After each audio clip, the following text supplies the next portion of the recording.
আসসালামু আলাইকুম। আমাদের দক্ষিণ চাওয়াপুর এলাকার ড্রেনের কিছু অংশ কাজ সম্পূর্ণ হয়েছে, আপনারা সকলে জানেন। এখন একটা বিষয় দেখা দিচ্ছে, এই ড্রেনের কাজটি শেষ হয়ে গেছে, কিন্তু তার উপরে ঢাকনা দেওয়ার ব্যবস্থা করা হয় নাই।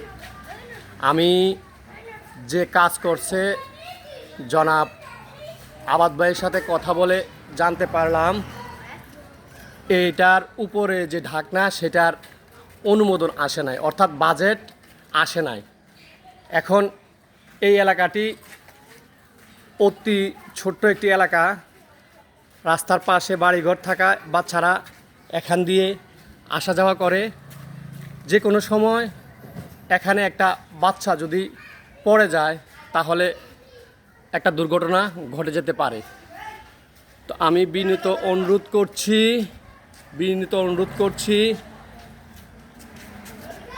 জেলা পরিষদের কাছে, আপনারা যদি এই ড্রেনটির উপরে স্ল্যাব দেওয়ার ব্যবস্থা করে দিতেন, তাহলে এলাকার মধ্যে যে ছোট ছোট বাচ্চাগুলা এই রাস্তাটি ব্যবহার করে, তারা চলাফেরার ক্ষেত্রে একটু ঝুঁকি কম থাকতো।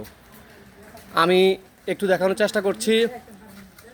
এই ড্রেনটা হয়েছে অল্প কিছুদিন হয়েছে, ইতিমধ্যে এখানে দেখতে পাচ্ছেন যে এই ড্রেন দিয়ে যে পানি বের হচ্ছে অনেক ময়লা এবং দুর্গন্ধযুক্ত। এখান থেকে ডেঙ্গু মশার উপদ্রব হওয়ার খুবই সম্ভাবনা। তো এলাকাবাসীর সকলের দাবি, আপনারা যদি যে ত্রাণ ও দুর্যোগ মন্ত্রণালয় থেকে এই কাজটা এসেছে,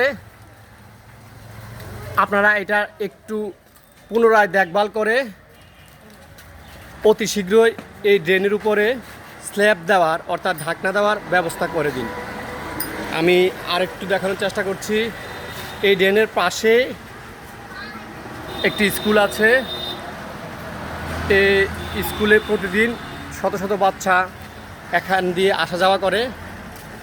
তো এখানে এই ড্রেনটা করার ফলে, এখন ওপেন থাকার ফলে যে কোনো সময় যদি কোনো ছোটো বাচ্চা পড়ে যায় তাহলে বিরাট ধরনের ক্ষতির সম্মুখীন হবে অভিভাবকগণ।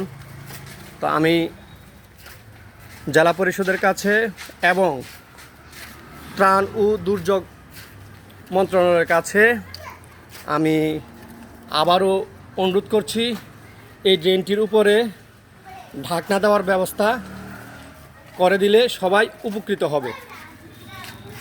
সবাই ভালো থাকবেন, সুস্থ থাকবেন, নিরাপদে থাকবেন। আল্লাহ হাফেজ।